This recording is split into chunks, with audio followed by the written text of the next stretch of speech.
Here's SumOfDigits. Let's think about what this problem is asking us to do. So this function is going to receive some number, which we're calling digits here. For example, this number could be something like 414, 414. What we want to do is we want to take each of the individual digits in this number, add them together, and return the sum. So for example, if our number is 414, then we want to take each digit, say 4, and we want to add that to 1 plus 4 for each digit, which is going to give us 9. And we're going to want this function to return that value 9. So this is going to be tricky for us because in JavaScript, there's really no way to break up a number into each individual digit. The number 414 simply represents the number 414. This would be a lot easier for us to do if this number was in fact a string, because we know that if we have a string in JavaScript, we can evaluate each character in that string by using a for loop.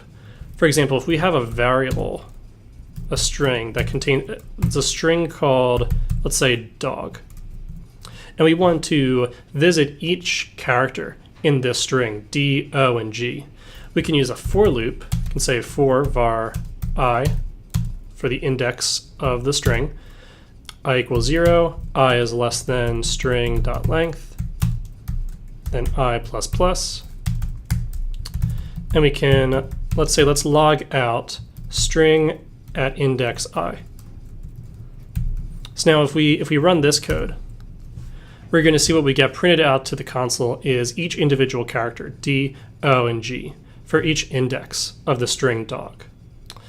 But returning to our number, this is something that we can't do with a number. This is something that's not simple. It's simply not possible. We cannot go and say, we can't say digits.length because there's no length property on numbers, and we would be unable to get each index of a number. This is something that doesn't exist. If we were to run this code, then it wouldn't even evaluate this for loop. We would just end up returning undefined. So the way that we can solve this is to think about what we can do with numbers. And what we can do is we can convert this number that we have into a string. And the way that we can do that is that numbers in JavaScript have this method that's pretty helpfully called toString, which is going to convert that number into a string representation of itself. So what I'm going to do is I'm going to create a variable, and I'm going to call it numString. And I'm going to set it equal to digits.toString. Let's go ahead. Let's remove this for loop for a moment. So now let's take a look at this numString. If we console log numString, and on the line above it on line 7, if we also console log digits, console log digits and numString one after another, and we run this code, then it's going to look like we didn't really do anything because we're still going to see 414 in the console for that first console log, and we're going to see 414 for that second console log. So the way that we can get a little bit more information about what's going on here is we can use the type of operator. So if we say type of digits, and we console log type of numString, then we're going to get a little bit of a different story. So if we run this code, then we're going to see when we console log type of digits, we're going to see that it logged out number. But if we console log type of numString, then we can see that it logs out string. So what this type of operator does is if we give it some value, then what we're going to get in return is we're going to get some information about what data type it is.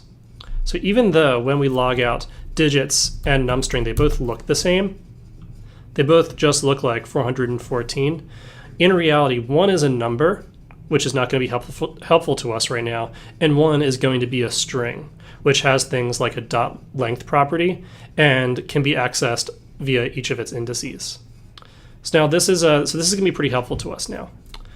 Because now what we can do is we can work with each individual digit in this numString.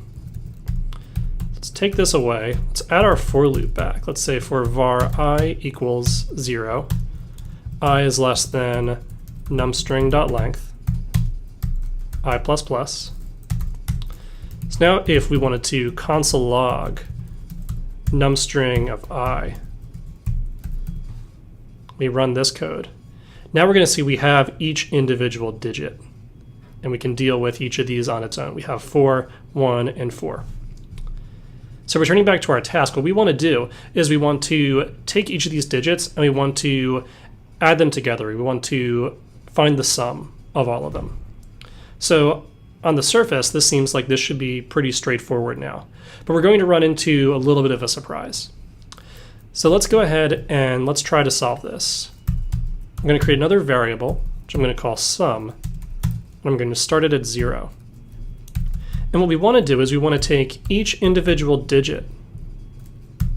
So we might say var digit equals numstring of I, just putting it in a temporary variable just so that we know what it is that we actually want to deal with. And then we want to say sum plus or equal digit. And then finally, at the end of our function, we want to return the sum. So this seems like what we want to do, but when we run this code, we get a little bit of a surprise. We can see that we get 0414 for this first test case here, and 02913 for our second test case. And this is pretty strange because this doesn't even look like a real number, because in JavaScript, whole numbers don't start with 0. So to debug this, I'm going to use console log. What I'm going to do, I'm going to use it in my for loop, and I'm going to log out the value of sum every time we go around the for loop, so that I can see how it changes over time. Because right now, based on looking at this, it's hard to see how did sum get from being this number 0 to being this strange thing that we see in the console. So if we run this code, we can see how it changes for each turn of the for loop. We can see that the first time we add a digit to it, it becomes 04, and then it becomes 041, and then it becomes 0414. So this gives me a bit of a better idea about what's going on here, because what we're noticing here is that instead of adding these digits together the way that we would add numbers, it seems more like it's concatenating the digits together the way that we would concatenate string characters. So we know that when we use the addition operator to add two numbers, this is going to perform addition. This will give us 4. But we know that when we use the addition we use the sum operator, the plus sign, with strings, for example, if we say D plus O plus G, if we add these strings together, what that does is it performs string concatenation, and it takes each of these smaller strings and it concatenates them into a single string. So it turns out that this is actually going to be the case as well, even if our strings, the strings that we're concatenating, look like numbers.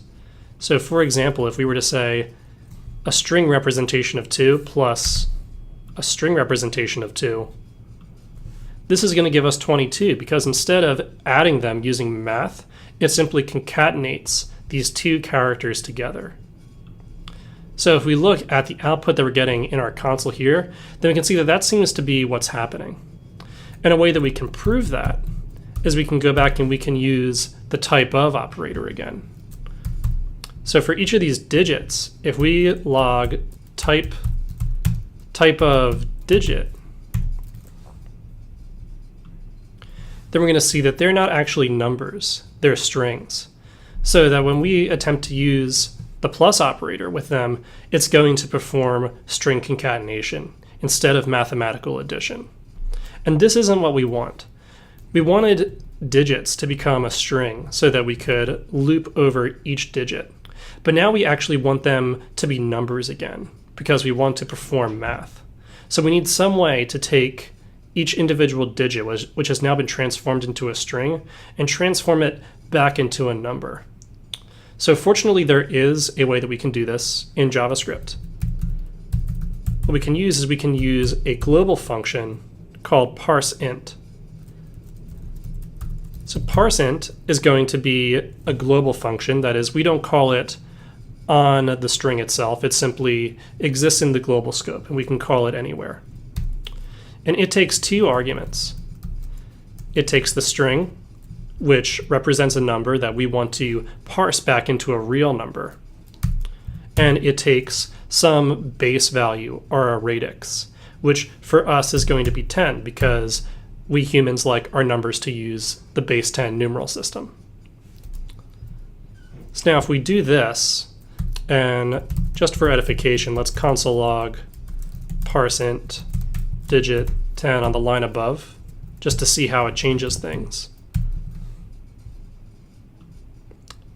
If we run this, then now we're going to start to let's like type of parseInt digit 10, and let's see, I'm missing a oops, and looks like I misspelled this. Type of parseInt. We can see that now if we console log this, we're going to see that each individual digit has now become a number once again. So that if we use the addition operator with it to add it to the sum, it's going to perform real addition. And we're going to get the number 9 for the first test case and 15 for the second. So this seems to work.